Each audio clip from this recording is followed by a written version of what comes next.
네, 우리가 지금 오늘 9장 들어가는데요. 스가랴는 지금 지난주에 한 내용은 7장, 8장 이어지는 내용이었는데 금식을 어떻게 해야 되냐 하는 베델 사람들의 질문을 대답하는 그걸 계기로 해서 금식이라 하는 이 종교 행위 이게 중요한 것이 아니라 우리의 중심이 하나님의 뜻을 어떻게 분별하고 어떻게 따르느냐 그게 중요하다 그런 내용이었습니다. 그래서 하나님께서는 이 이스라엘을 회복시켜 주시고 새로운 언약을 체결해 주시겠다 하셨습니다. 나는 너희 백성이 되고 나는 너희 하나님이 되고 너는 나의 백성이 되라. 그거는 이제 출애굽기 19장에서 시내산 언약 체결할 때 있었던 그 말씀 아닌가요? 그 말씀을 계속해서 반복했는데 오늘 지금 우리가 보는 스가랴 8장에서 그 말씀을 다시 확인했습니다. 그래서 그 결과로는 모든 것들이 회복되고 끊겨진 모든 은혜의 통로들이 다 새롭게 회복되어서 농사는 농사대로 풍요로워지고 모든 관계는 관계대로 풍요로워지는 그런 삶을 살 수 있게 됐습니다. 그래서 우리는 그런 진리와 화평을 누리면서 살자 그런 말씀이었고, 그렇게 되면 단지 이스라엘만 회복되는 것이 아니라 모든 여러 가지 말을 하는 백성들이라 그랬는데 모든 민족들을 말합니다. 모든 민족들이 다 이스라엘에 찾아와서 너희들과 함께 하시는 그 하나님 우리도 함께 하고 싶다. 그래서 몰려온다는 거죠. 그게 바로 오늘날 우리 교회의 존재 이유입니다.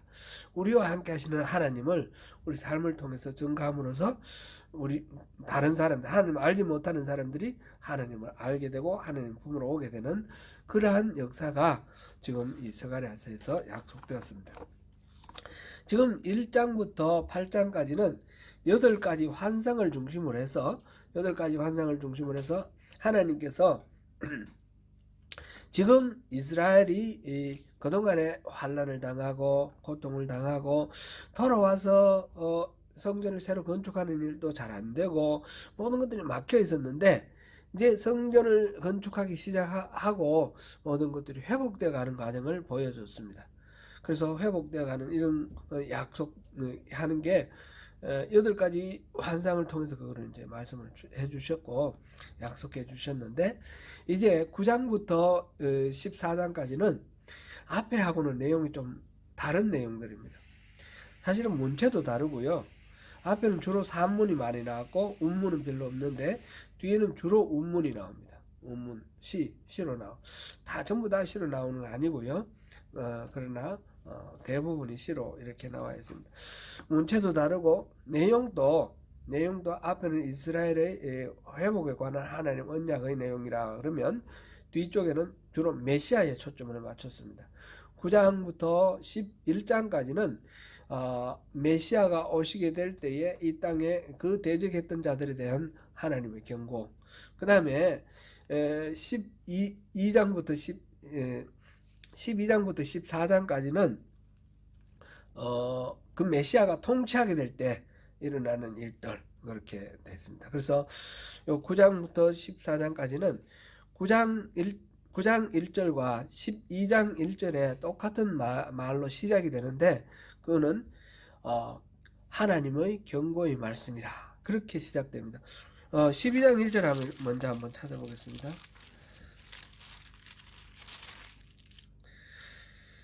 12장 1절 이스라엘에 관한 여호와의 경고의 말씀이라 이래 됐죠? 예, 이래 됐는데 9장에는 여호와의 말씀이 하드락 땅에 내리며 다메섹에 머물리니 사람들과 이스라엘 모든 지파의 눈이 여호와를 우러러 보미니라 이래 됐는데 요건 이제 생략된 거예요. 이제 번역이 충분히 안 돼 있는 거예요. 원래 원본을 보니까 똑같이 되어 있습니다.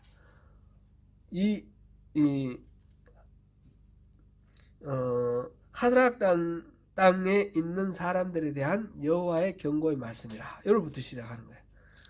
여호와의 경고의 말씀이라 그러면서 하드락 땅, 다메섹 땅 이렇게 쭉 나오는 거예요. 그 마샤라는 말이 경고라는 말인데 마샤 다바르라는 말이 말한다 이런 뜻이잖아요. 마샤 데베르 야훼 이렇게 시작하는 거예요.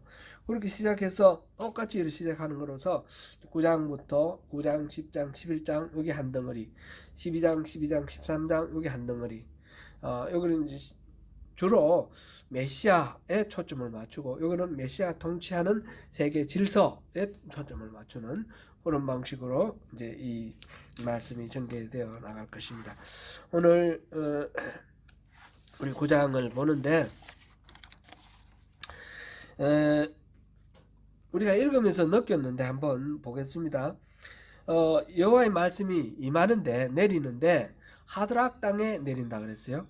그 다음에 다메섹 땅에 머무른다 그랬어요. 그죠? 그리고 하맛에도 임하겠고, 이건 하나님의 말씀, 경고의 말씀이 임한다는 뜻이에요. 하맛에도 임하겠고 두로와 시돈에도 임하리니.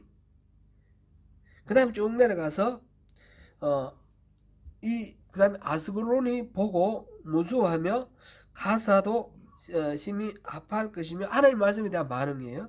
그 다음에 에그론 나오고 아스글론 나오고 아스돗이 나오고 그렇게 나옵니다. 밑에 나오는 이거는 블레셋의 5성읍을 지금 얘기를 하고 있어요. 이건 4가지 이름밖에 안 나오지만 블레셋을 말하고 있고, 블레셋 바로 위에 있는 시돈과 두로를 얘기하고 있고, 그 다음에 그 위에 있는 하드락, 다메섹, 하맛, 이거는 시리아 땅이에요. 시리아 땅. 이건 보면 어떤 생각이 드십니까? 그 위에서부터 쭉 이렇게 내려왔어요. 이스라엘을 둘러싼 그 지도를 한번 머리 떠올려 보십시오. 유프라테스 티그리스 강 유역으로 거기에 문명이 발생했는데 메소포타미아 문명이라고 그러지 않습니까? 그 기름진 강을 둘러싸고 문명이 발생되고 또 강력한 제국들이 생겨났습니다. 수메르 문명도 있고, 그 다음에 바벨로니아 있고, 그 다음에 뭐 아수르나 바벨론이나 또 페르시아, 그 다음 나중에 이제 헬라는 이 그리스에서 왔지만 이 땅을 중심으로 해서 번영을 하고요. 이런 식으로 메소포타미아 문명이 있고, 이 아래쪽에는 나일강 유역으로 문명이, 이집트가 계속해서 뭐 38왕조까지 이를 왕조를 계속 바뀌었지만 문명이 계속 이어져 왔어요. 그래서 여기서 강한 제국들이 생기면 이 이집트까지 차지하기 위해서 군대를 끌고 이렇게 쳐들어왔고요. 이집트도 강해지면 이쪽으로 해서 올라가는, 요 지금 가나안 땅은 말하자면 다리 같은 그런 위치예요. 지정학적 위치, 이런 말 하지 않습니까? 지리 정치학적 위치. 우리 한반도가 이 대륙의 세력과 해양 세력이 맞부딪히는 그 지정학적 위치에 있기 때문에 우리 주변의 강대국들이 항상 이렇게 둘러싸고 있지 않습니까? 바로 이 가나안 땅도 그런 식으로 이 메소포타미아 지역의 강대국들과 이집트의 강대국들이 대결하는 중간에 다리 역할을 하고 있는 그런 상황이에요. 그래서 이제 이 메소포타미아, 이 방향으로 따지면 동쪽인데 여기는 사막이기 때문에 사막을 둘러서 이 북쪽에서 이렇게 쭉 내려오죠. 시리아 쪽에서부터 시작해서 시돈과 두로를 거쳐서 이렇게 유다 땅 누르고 블레셋 땅 이렇게 지나가고 애굽 땅을 들어가는, 말하자면 여기서 지금 여러 성읍들이 거론되었는데 이 방향이 북으로부터 이 이스라엘을 멸망시킨 바벨론의 방향이에요. 바벨론의 공격 방향이에요. 아수르의 공격 방향이에요. 페르시아의 공격 방향이에요. 그 위에서부터 내려왔어요. 지금 그 방향으로 지금 쭉 하나님께서 임하시는 겁니다. 하나님 말씀이 여기도 임하시고 촥촥촥촥 이렇게 내려오시는 그런 장면입니다. 그래서 하드락 땅에 내리시고 다메섹에 머무는 것은 그곳에 잠깐 지나가는 것이 아니라 하나님의 그 말씀이 머무는데 한참 머무는 거예요. 그러니까 그곳에서 계속 그 영향을 행사한다, 이런 말씀이죠. 심판, 경고의 말씀이라고 그랬잖아요. 그러니까 이 말씀이 임하신다는 말은 심판이 그곳에서 일어나고 있다는 거죠. 그렇게 해서 사람들과 이스라엘 모든 지파의 눈이 여호와를 우러러 봅니다. 그렇게 하나님이 내려오시는 장면을 우르르 보고 있는 거죠. 그 접경한 하마스에도 임하겠고 두로와 시돈에도 임하리니 그들이 매우 지혜로움이라. 두로와 시돈 사람은 매우 지혜롭다 그랬어요. 이거는 세상적인 관점에서 매우 지혜로운 걸 말하죠. 이 사람들은 굉장히 말하자면 똑똑하고 그랬습니다. 이 두로와 시돈 일 중심으로 했던 나라가 이름이 뭔지 여러분 아시죠? 페니키아예요. 페니키아. 페니키아는 나중에 헬라가 등장하기 전에 알렉산드로에서 헬라가 등장하기 이전에는 지중해는 이 페니키아가 다 지배하고 있었어요. 지중해 아프리카 북부나 이집트나 그다음에 이탈리아나 프랑스나 이 지중해 연안에 있는 모든 곳에 이 페니키아가 이 해상 지중해 안에 있는 해상 무역을 통해서 물자를 공급하기도 하고 사고 팔고 때로는 해적질도 하고 이러면서 그 부를 끌어다 모아가지고 이 시돈과 두로는 엄청나게 부유한 땅이에요. 이때 이 페니키아가 자기들 쓰는 말을 이렇게 전해가지고 그것이 알파벳의 원조가 됐잖아요. 알파벳 문자의 원형이 페니키아 문자 아닙니까? 그죠? 그렇게 됐습니다. 이렇게 강대한 그런 해양 세력이 바로 페니키아입니다. 두로와 시돈. 두로와 시돈 하면 뭐가 떠오릅니까? 거기서 산출되는 어떤 것 중에서 두로 시돈 하면 이 레바논 땅인데 그죠? 레바논 이 페니키아 그 지역을 레바논 땅이라고 하는데 레바논에 하면 백향목이 떠오릅니다. 그죠? 백향목은 성전 지을 때 또 궁궐 지을 때 잘 사용됐죠. 말하자면 목재가 아주 최상의 목재인 것이요. 그걸 가지고 배를 지어도 무진장 좋은 배의 재료가 되죠. 튼튼한 배를 만들고 그래서 지중해를 누비면서 많은 물을 축적해서 그래서 은이 틱을 갖고 막 굴러다니는 게 언덩거리는 거죠. 그리고 금이 진흙 같다 그랬어요. 뭐 보석이 자갈돌 같아요. 그만큼 부유하다 이 말이죠. 그만큼 부유하게 이 사람들은 나름대로 세상적으로 경제적인 어떤 원리라든지 이런 거에 아주 밝아서 부를 많이 축적을 했다. 그런데 하나님께서 그를 정복하시며 그의 권세를 바다에 쳐넣으시리니 바다가 뭐였습니까? 이때까지 제가 말씀드린 걸 봐서 페니키아에 있어서 두로와 시돈에게 있어서 바다는 뭡니까? 삶의 터전이고 부의 창출 근거였어요. 말하자면 그들이 기대는 말하자면 복의 근원지였습니다. 그런데 거기다가 처박아 넣겠다. 자기들이 의지하고 기대는 그 복의 근원에 그 근원이 그게 아닌 거죠. 하나님께서 뜻하시면 그곳에 모든 것들을 다 처박아서 모든 걸 다 잃어버리게 그 권세를 쳐넣으시고 불에 삼켜질지라. 역사적으로 따지면 이 두로와 시돈은 계속해서 아수르나 바벨론이나 페르시아의 공격에서도 안 무너졌어요. 안 무너지고 이 두로 시돈은 좀 섬에다가 근거지를 만들어놨고 우리나라에 옛날에 보면 청나라가 옛날에 그 원나라가 쳐들어오고 이럴 때 보면 피난을 강화도로 가지 않습니까? 강화도 그거는 폭은 좁지만 그 강화도 섬으로 딱 나갔을 때 이 적들이 못 들어온 것처럼 시돈과 두로가 그런 식으로 육지도 물론 근거가 있지만 섬에다가 주요 근거지를 두고 있어서 함락이 안 됐어요. 그런데 나중에 알렉산더 대왕에 의해서 완전히 함락이 됩니다. 불에 화공에 완전히 불바다가 되는 그런 것들이 있는데 꼭 그거를 이렇게 우리가 염두에 둔 스가랴의 예언이다 이렇게 말할 필요는 없지만 역사적으로 그런 일도 있다. 참고로 우리가 보면서 생각해 보면 되겠죠. 주께서 그렇게 정복시키시고 그의 권세를 바다에 쳐넣으시리니 그가 불에 삼켜질 것이다. 그랬습니다. 그리고 이제 아스글론이 이런 광경을 보고 무수하고 가서도 아파할 것이며, 이제 하나님이 막 내려오는 하나님 말씀 경고의 말씀이라 그랬는데 실제로는 심판이에요. 하나님 심판이 막 내려오니까 그걸 보고 두려워하고 무수하고 떨고 이런 상황이죠. 그래서 에고로는 그 소망이 수치가 되고 완전히 모든 것이 다 역전되어 버렸습니다. 그리고 가사는 임금이 끊어지고, 아스글론은 주민이 없고, 임금이 끊어지고 주민이 없고 완전히 이제 망한 그런 상황을 표현을 하죠. 아스도세는 잡족이 거주하리라. 아스도세는 블레셋 사람이 다 도망가 버리고 딴 이민족들이 와서 살게 될 거다, 그런 내용이죠. 이렇게 되면 결국 블레셋 사람들은 자기들이 잘난 줄 알고 있었던 모든 생각들을 내려놓고 겸손해질 것입니다.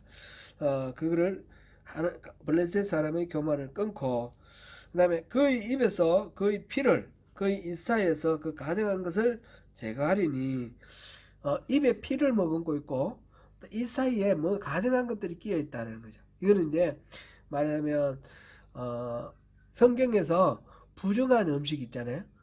피는 절대로 먹지 마라 그랬고, 그 다음에 이런 짐승들은 예를 들면 굽이 갈라지지 않고, 그 다음에 되새김질 하지 않는 거는 먹지 마라 그랬고, 비늘이 없는 물고기는 먹지 마라, 예를 들면 그런 게 있지 않습니까? 그런 것들을 절교해서 계속 먹었는 그런 사람들이, 이 사람들이 그랬는데, 그것을 다 제거하겠다, 다시는 그걸 안 먹게 하겠다, 이런 말씀이죠. 그들도 남아서 우리 하나님께로 돌아와서 유다의 한 지도자 같이 되겠다. 어떤 상황인 것 같습니까? 이 사람들은 이방인이었고 하나님을 모르고 하나님이 가증하게 여기는 그런 우상을 숭배하고 멋대로 살아가던 부정한 민족이었는데, 이제 그 입에서 부정한 것들을 제하고 그들이 하나님을 알게 되고 하나님 앞으로 다시 돌아오게 되어서 유다의 한 지도자처럼, 이 유다 백성들처럼 이 이민족들이, 특별히 블레셋 사람들이 하나님께로 돌아오게 되겠다, 이렇게 묘사하고 있습니다. 이 모든 일들, 지금 9장 1절부터 7절까지 내용이 바로 하나님께서 그 이방의 대제국들이 이스라엘을 멸망시키고 유다를 심판했던 그 자리로 하나님께서 이방 민족들을 심판하시면서 이렇게 오셔서 이스라엘을 회복시켜 주시고, 그와 동시에 이방의 모든 민족들도 회복시켜 주시는 그런 은혜가 머지않아 조만간 이루어질 것이다, 그런 말씀입니다.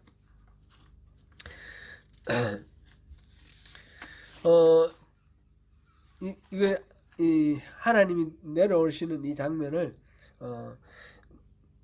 군대를 이끌고 막 진격해오는 그런 것으로 이렇게 비슷하게 묘사를 하고 있습니다. 그리고 8절에 보니까 내가 내 집을 둘러 진을 쳐서 적군을 막아 거기 왕래하지 못하게 할 것이라. 내 집은 뭘까요? 당연하게 여호와의 집, 성전을 가리키는 거죠. 지금 회복하고 있는 이 성전을 하나님께서 진을 쳐서 둘러서 맹글러서 진을 쳐서 절대로 다른 적군들이 쳐들어오지 못하게 안전하게 보호할 것이다.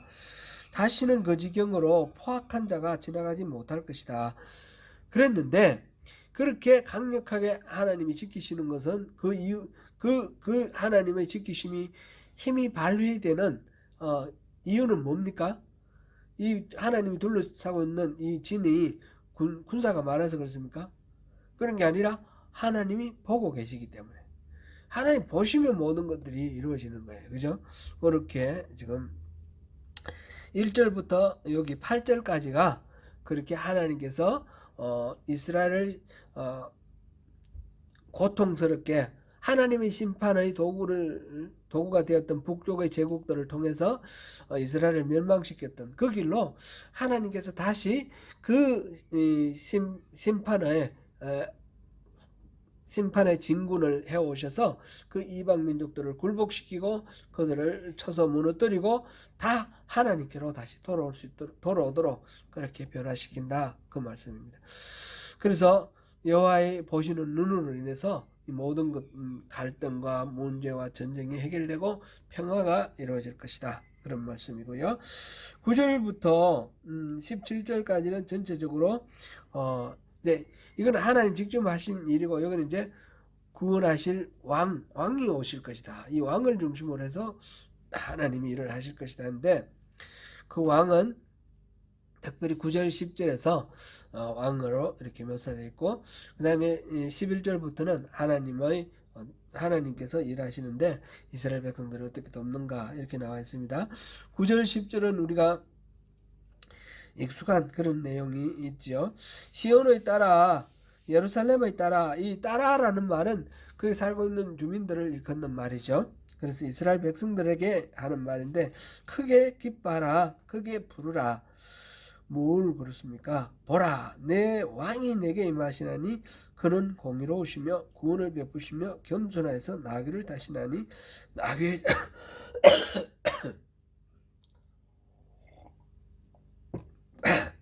작은 것 곧 나귀 새끼니라. 어디서 본 내용 아닙니까? 우리 전에 한번 확인해 봤죠? 예수님께서 예루살렘 입성하실 때에 이 bet박에서, 베다니 bet박에 거기에서 이 새끼 나귀를 타시고 예루살렘 입성하시죠. 그 장면인데, 이 스가랴가 미래에 오실 메시아에 대한 묘사를 이렇게 하고 있습니다. 이 너희 왕이라고 그랬습니다. 너희 왕, 너희를 구원할 왕인데, 왕에 대해서 세 가지로 지금 특성을 얘기하고 있는데, 첫 번째는 공의로우시다. 두 번째는 구원하신다. 세 번째는 겸손하시다. 이렇게 되죠. 공의롭다라는 말, 이거는 어떤 이제 성경적 용어로 외모를 보지 않는다. 이때 외모는 얼굴 잘생겼냐 못생겼냐 이런 말을 하는 게 아니에요. 겉으로 가지고 있는 어떤 스펙이나 또는 배경이나 어떤 민족이나 이런 조건으로 보지 않는다 이 말이에요. 뭐 예를 들면 왕이라고 잘 봐주고 거지라고 잘 안 봐주고 이런 게 아니고, 남자라고 잘 봐주고 뭐 여자라고 잘 안 봐주고 이것도 아니고, 유대인이라고 잘 봐주고 아니라고 안 봐주고 이런 것도 아니고, 모든 것들이 공평한 있는, 옳으면 옳고 그러면 그러고, 이게 공의로운 거예요. 공의로운 거. 외모로 보지 않고 있는 그대로 판단하고. 근데 이 말 속에는 사실상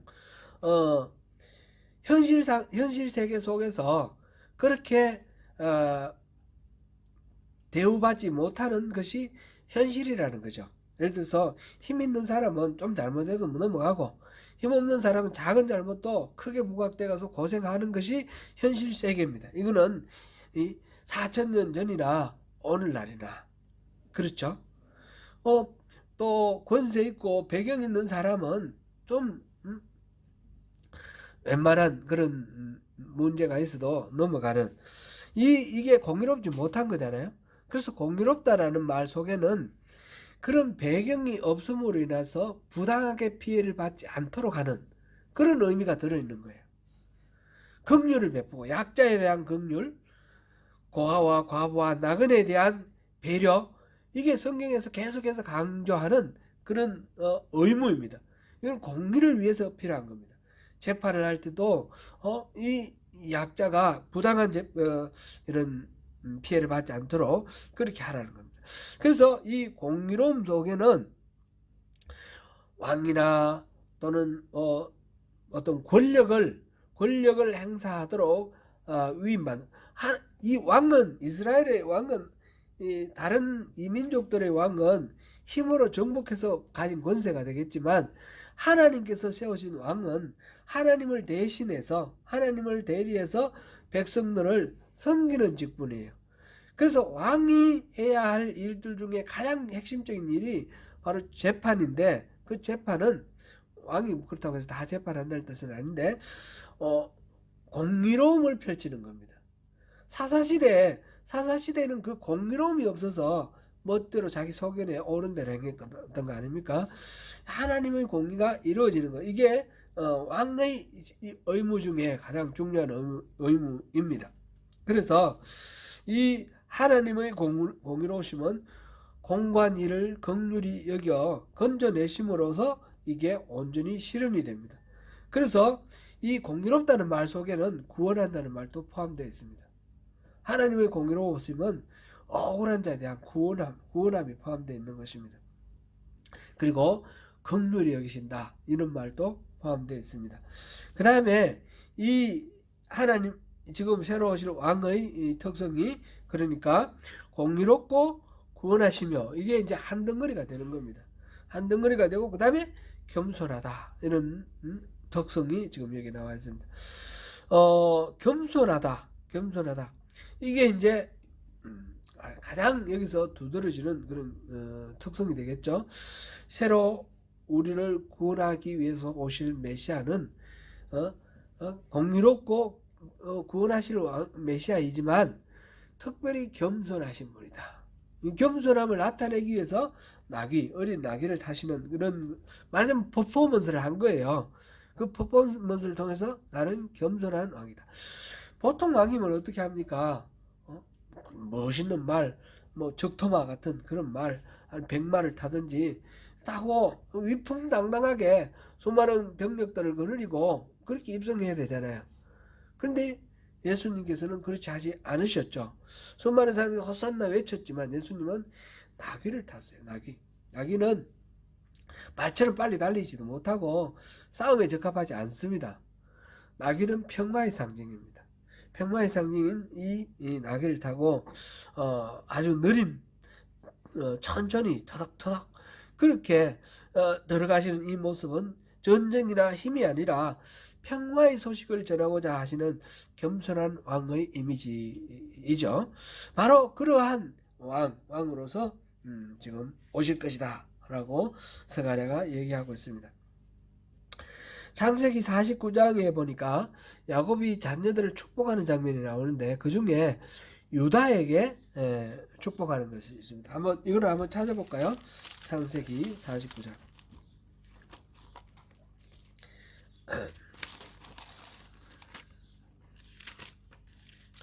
창세기 49장 쭉 보면 야곱이 아들들을 불러서 이렇게 축복하는 그런 내용들이 쭉 나오는데 11절 보겠습니다. 11절 이거는 유다 지파 유다에 대한 그런 내용인데 11절 같이 읽어보면 시작. 그의 나귀를 포도나무에 매며 그의 암나귀 새끼를 아름다운 포도나무에 맬 것이며 또 그 옷을 포도주에 빨며 그의 복장을 포도즙에 빨리다. 나귀를 포도나무에 맨다 그런 축복의 내용이 있습니다. 그러니까 이 유다 지파가 왕이 되는데 그 이미지는 이방민족같이 군림하는 왕이 아닙니다. 포갑하는 그런 왕이 아닙니다. 다윗으로부터 시작해서 계속해서 대대를 이어나가는 유다 왕의 유다 왕을 평가할 때 그 다윗의 길로 따랐다. 그런데 그 다윗의 길이 뭔가 공의로움이고 그 다음에 겸손함입니다. 그래서 여기서 이제 창세기 49장에서는 유다 지파에 대한 축복이었는데 지금 스가랴는 여기서 나귀와 포도나무의 이미지를 통해서 축복한 이 내용을 이스라엘 민족 공동체 전체에 대한 하나님의 축복으로 이렇게 변환시켜서 그렇게 말하고 있습니다.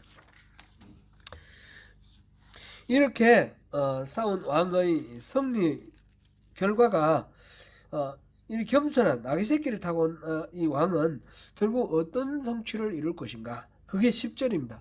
10절은 에브라임의 병거와 예루살렘의 말을 끊겠고, 병거와 말 이거는 이제 전쟁의 도구죠.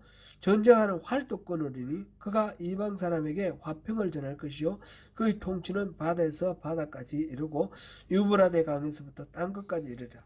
지금 오실 구원의 메시아는 전쟁을 종식시키는, 전쟁을 완전히 없애버리고 그리고 평화를 이루는 그런 왕이 될 것이다, 그런 거죠. 우리 예수 그리스도는 그런 평화의 왕입니다. 예수님에 대해서 평화의 왕이다 그렇게 말하죠. 평화의 왕입니다. 바로 그러한 왕으로 오실 것이다. 스가랴가 예언한 그 왕이 우리 예수님이다. 그런 걸 여기서 우리가 볼 수 있습니다. 그 다음에 11절부터 17절까지는 그렇게 구원의 왕 예수님이 오시면서 구원의 왕 예수님을 오시면서 하나님께서 일하시는 방법, 내용 이런 겁니다. 11절부터 17절까지 그렇죠. 지금 보니까 내 언약의 피로 말미암아 내가 내 갇힌 자들을 무릎는 구덩이에 놓았나니 언약의 피로 말미암아 이거는 언약을 어긴 거겠죠. 그래서 하나님께서 무릎는 구덩이로 너희들을 두었다는 거죠. 무릎는 구덩이는 뭐예요? 그게 아니라 반대로 제가 잘못 봤습니다.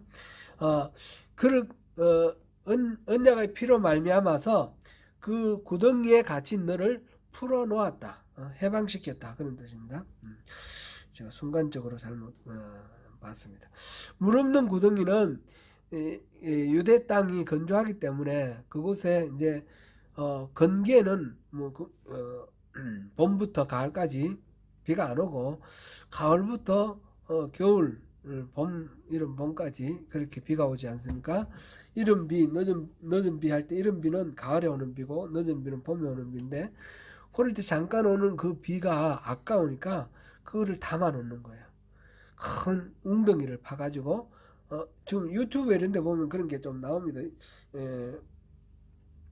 옛날에 그렇게 팠던 그 웅덩이 유대 광야 웅덩이 시스턴 이렇게 찾아보시면 나오는데 아주 제가 이렇게 본 유튜브를 보니까 이런 건물 한 대여섯 개 되는 그런 큰 크기로 웅덩이를 파놓습니다.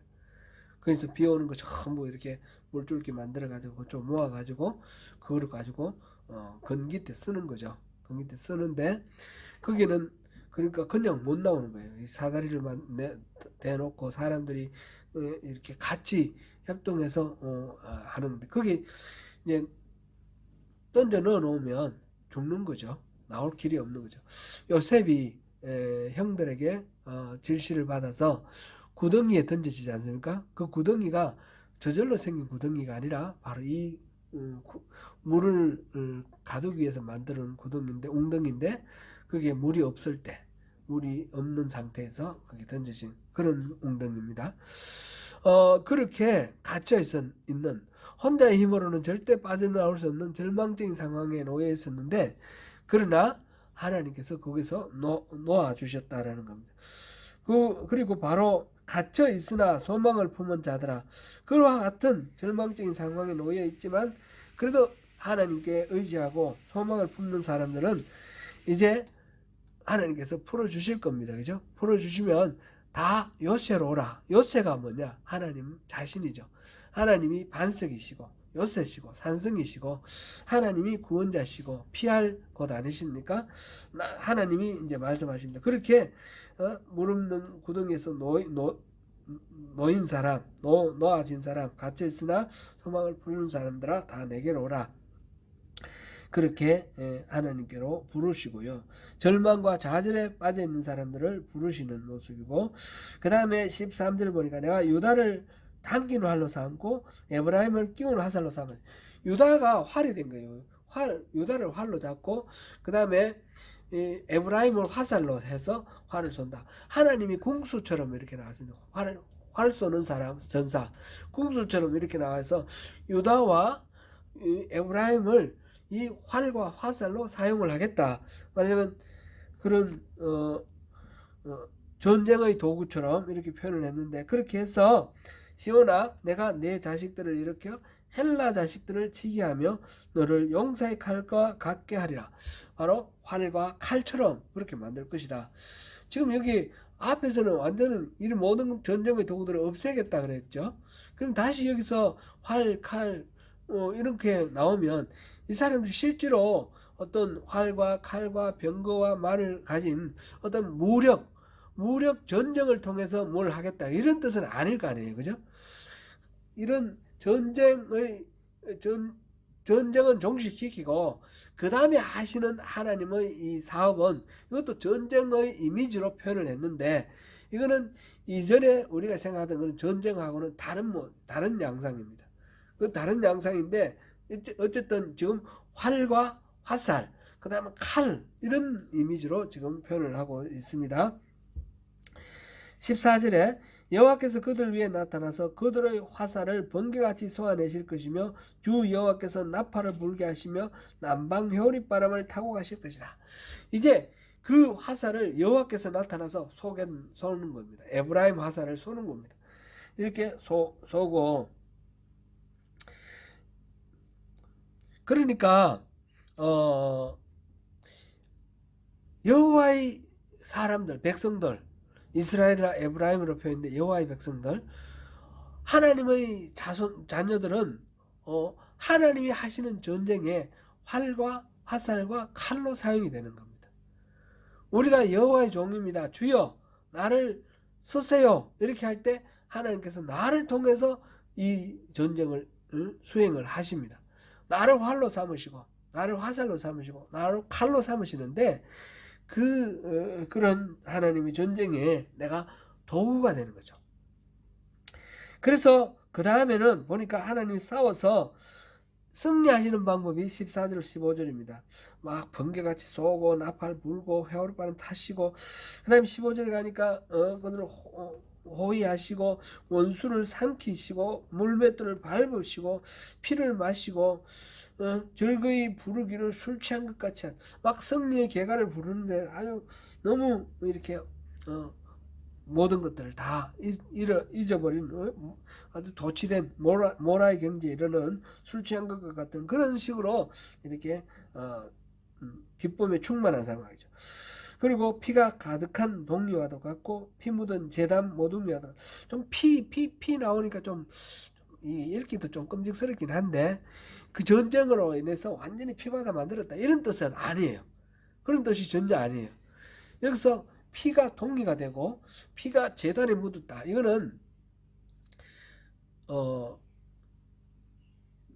말하자면 제사 이미지라고 이렇게 생각해도 좋을 것 같아요. 그래서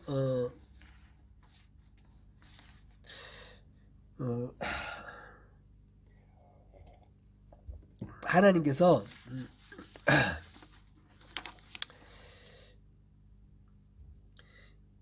적들을 완전히 물리치고, 완전히 이제 동기는 이 양동이 같은 그런 거지 않습니까? 그렇게 피를 받고, 그 다음에 또 피 묻은 제단 모퉁이에 피가 묻어 있고, 이거는 이제 하나님 앞에 제사 드리는 모습이죠. 그러니까 모든 적들이 완전히 굴복해서 하나님 앞에 제사를 드리는 그런 모습, 그렇게 볼 수도 있고, 또 피가 이렇게 난자하게 퍼져 있는 하나님의 심판이 그만큼 목하다, 이렇게 봐도 되겠고요. 어쨌든 하나님의 승리가 완전하다. 하나님의 승리는 적이 대항할 수 없을 정도로 완전히 이렇게 굴복시킨 그런 모습이다. 그렇게 해서 16절에 보니까 그들을 자기 백성의 양떼같이 구원하시고, 또 그들이 왕관의 보석같이 찬란하게, 면류관의 보석처럼 그들 자신이 이렇게 반짝반짝 빛나는 그런 존재가 될 것이다. 그의 형통함과 아름다움이 어찌 그리 큰지, 이래 됐습니다. 여기서 그는 누굴까요? 여기는 아까 처음 시작할 때 시온의 딸아, 예루살렘의 딸아 이랬지 않습니까? 예루살렘의 딸, 시온의 딸, 유다 백성, 이스라엘 백성입니다. 이들에게 하나님께서 왕을 주실 것이고, 하나님께서 전쟁을 치실 텐데, 이들을 화살 삼고 활을 삼고 칼로 삼아가지고 적들을 완전히 괴멸시키시고, 이들을 완전히 양떼같이 이렇게 다 백성들의 양떼같이 구원을 해가지고 목자가 양떼를 구원하듯이 그렇게 구원을 하고, 그래서 이들이 막 세상에 빛나는 찬란한 존재가 되어서 보석같이 빛나고 형통하고 아름답게 될 것이다. 하나님께서 싸워주심으로 인해서 완전히 승리를 이루고 모든 영광을 다 누리게 된다는 거죠. 이들은 어떻게 해서 이겼습니까? 이 예루살렘과 시온의 백성들, 그들이 힘을 모으고 무기를 모으고 훈련을 해가지고 잘 싸워서 이겼습니까? 아닙니다. 그죠? 전적으로 그건 아니고요. 어떻게 됐습니까?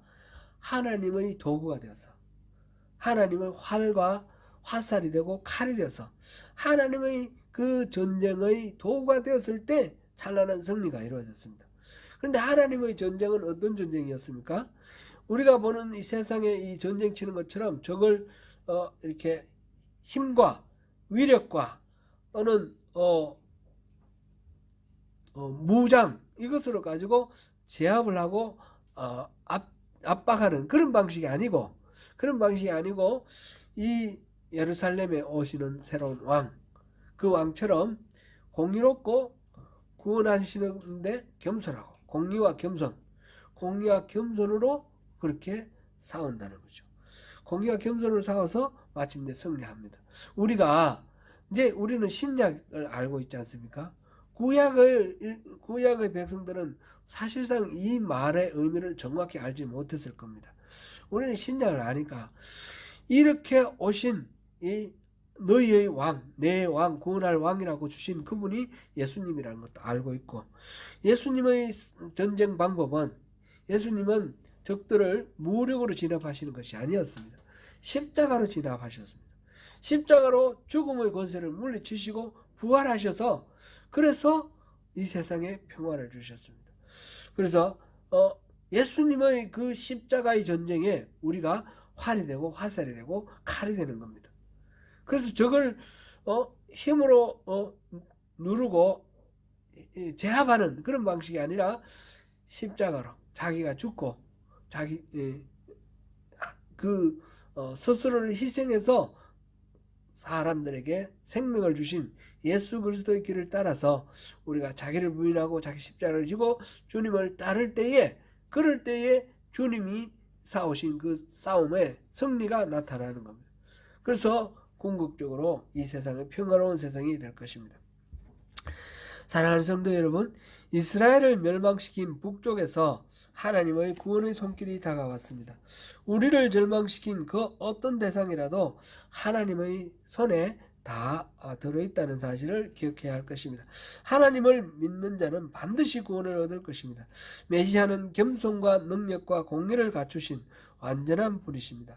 그분이 싸우시는 전쟁에 우리가 활과 화살이 되어 승리를 얻을 것입니다. 그 전쟁은 무기나 장비로 싸우는 전쟁이 아닙니다. 완력으로 적을 꺾고 파괴하는 방식이 아닙니다.